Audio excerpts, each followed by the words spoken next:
Passar o Dia das Mães com as minhas duas filhas viver os maiores milagres que o Senhor já realizou na minha vida. Meu primeiro milagre se chama Heloísa. A Heloísa nasceu de 36 semanas. Eu lembro que eu era nova aqui na cidade, né? Não conhecia muita gente. Tive a Heloísa em outra cidade, em Jaú. Tive pressão alta nessa gestação. Eu não estava muito bem psicologicamente, não estava muito bem com a pressão.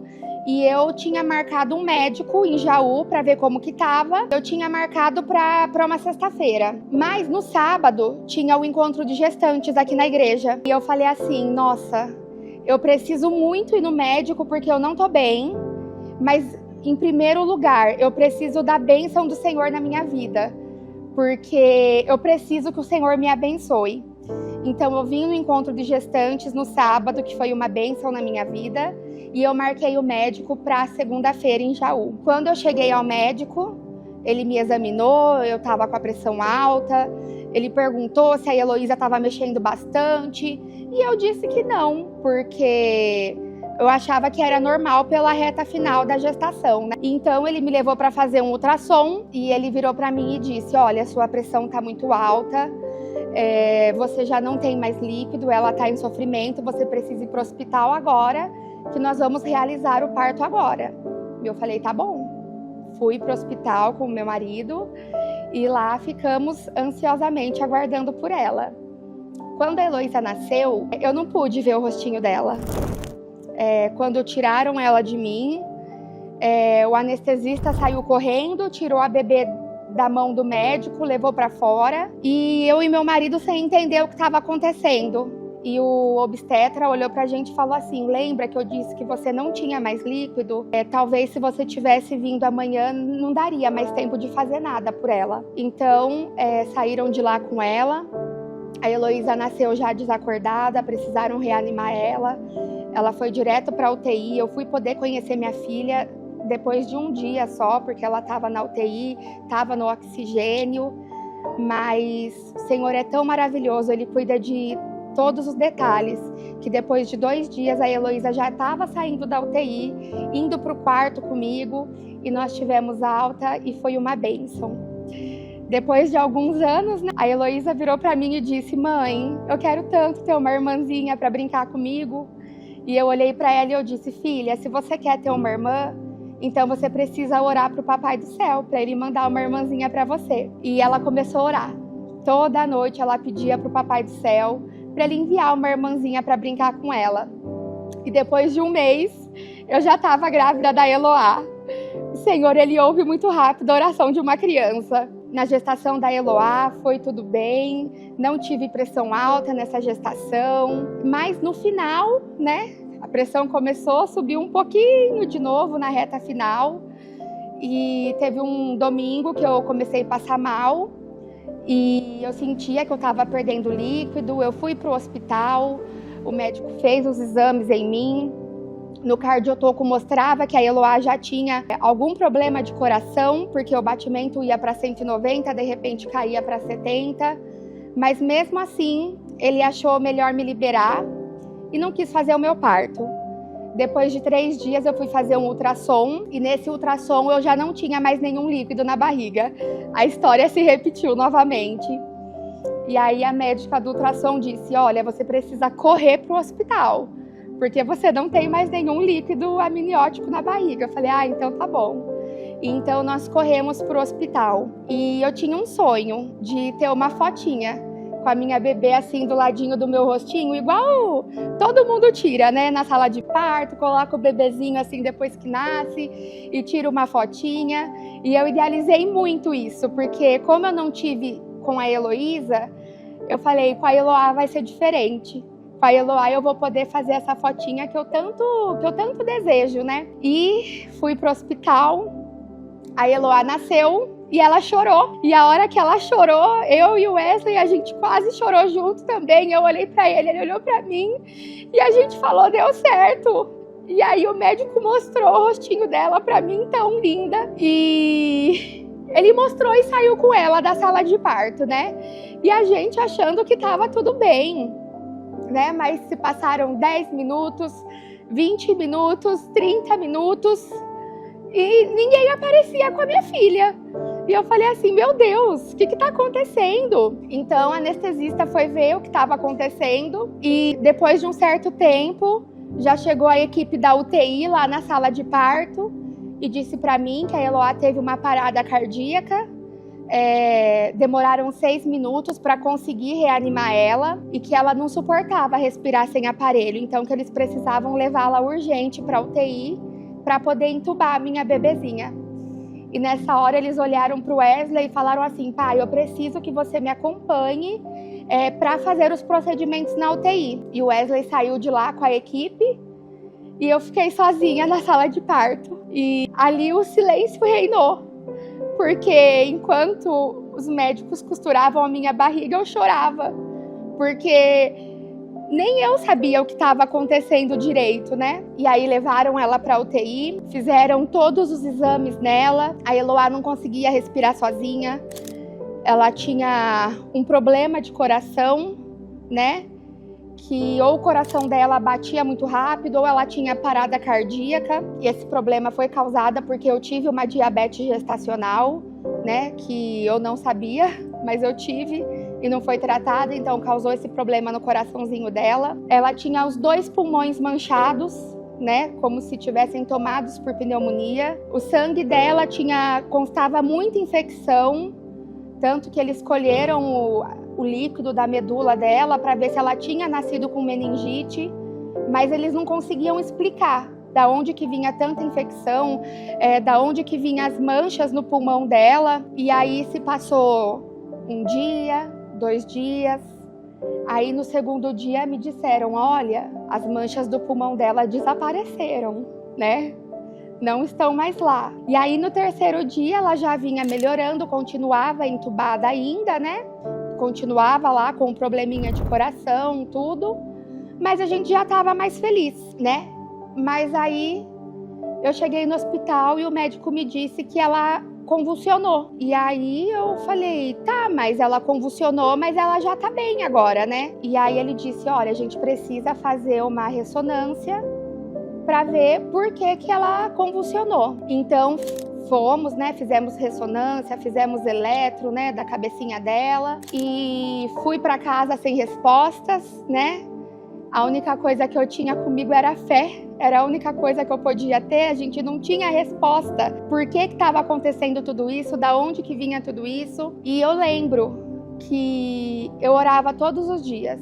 Eu e o Wesley, a cada 3 horas a gente orava, não importava se eu estava no hospital o dia todo na UTI, se eu estava em casa, se era de madrugada, mas a cada 3 horas a gente orava junto e eu pedia para o Senhor, eu falava, Senhor, não é justo que uma criança de 4 anos tenha orado, pedido uma irmãzinha e depois do nascimento dela, ela não poder conhecer a irmã porque a irmã está na UTI, entubada, e a gente não sabe o que ela tem e não é justo que uma criancinha passe por isso. E eu falava, Senhor, eu peço não por mim, porque eu sei que eu sou pecadora, eu sei que eu não mereço que o Senhor faça nada por mim. Mas eu te peço pela Heloísa, para que ela possa segurar o milagre dela, para que ela possa segurar nos braços dela a oração que ela tanto fez para o Senhor. E eu falava, Senhor, me perdoa se eu tô sendo ousada, se talvez eu não esteja falando do jeito que eu deva falar com o Senhor, mas eu não vou parar de pedir. Assim como uma criança pede alguma coisa pro pai até ela receber, eu vou pedir o meu milagre até o Senhor me dar. Nem que seja pelo cansaço, mas eu vou bater na porta até o Senhor liberar esse milagre para mim. E eu tenho pressa, Senhor, porque ela não sabe esperar. Então eu te peço, Pai, que o Senhor entre com providência, que o Senhor haja rapidamente e que o Senhor faça um milagre na vida da Eloá. E era engraçado que uma vez eu contei isso para uma pessoa próxima e eu falei, nossa, eu tô pedindo muito pro Senhor porque eu sei que o Senhor vai fazer esse milagre na minha vida, eu sei que o Senhor vai me dar a vitória. E ela olhou para mim e falou assim, mas você tem que saber que se Deus fizer, Ele é Deus. E que se Ele não fizer, Ele continua sendo Deus. E eu disse, eu sei que Ele é Deus. Mas se ele pôde ressuscitar um morto, eu tenho certeza que isso não é nada comparado ao poder que ele tem. E que se depender da minha fé, eu vou ter fé até o último instante que o Senhor vai fazer. Se ele não fizer, eu vou continuar amando ele. Mas eu não posso acreditar que ele não vai fazer. Eu tenho que acreditar que ele tem poder para isso. Senão eu estaria diminuindo toda a grandeza dele, né? E aí eu cheguei no hospital e o médico olhou para mim e me disse, olha, ela teve uma isquemia aguda no tálamo esquerdo. E saiu. Eu falei, tá bom, né? Mas o que é isso, né? Uma isquemia aguda no tálamo esquerdo. E aí eu saí da sala da UTI e entrei no banheiro para pesquisar no Google o que era. E aí eu vi que minha filha tinha tido um AVC. E aí o meu mundo desabou. Porque eu falei, como que pode uma bebezinha de 3 dias ter um AVC, né? E aí eu liguei pro Wesley chorando e eu falava, amor, ele achava que a criança tinha morrido. Você não acredita, a Eloá teve um AVC e agora, meu Deus. E ele, não, isso daí não é nada. Ele falava, esses médicos tão loucos. E eu falava, meu Deus, e agora? Aí depois o médico chegou para conversar com a gente, né? E eles disseram que ela ia precisar fazer fisioterapia, né? Que iria afetar todo o lado motor dela direito. Ela não ia conseguir mamar. Que ela não tinha uma data prevista para sair da UTI. E era isso que a gente tinha, esperar. Aí no outro dia, estubaram ela. Ela saiu, conseguiu estubar ela. E aquele coração que era doente, já não era mais doente. O coração dela já não tinha mais parada, já não tinha mais arritmia. Era um coração perfeitamente saudável. Aí ela continuou, né, se alimentando pela sonda por mais 2 dias. E aí a médica olhou para mim e falou assim, vamos tentar tirar a sonda dela para ver se ela consegue fazer o movimento com a boquinha, né, para ver quais foram os danos, né, que o AVC causou nela. E tirou a sonda dela e no mesmo momento que colocou ela no meu peito, ela começou a mamar.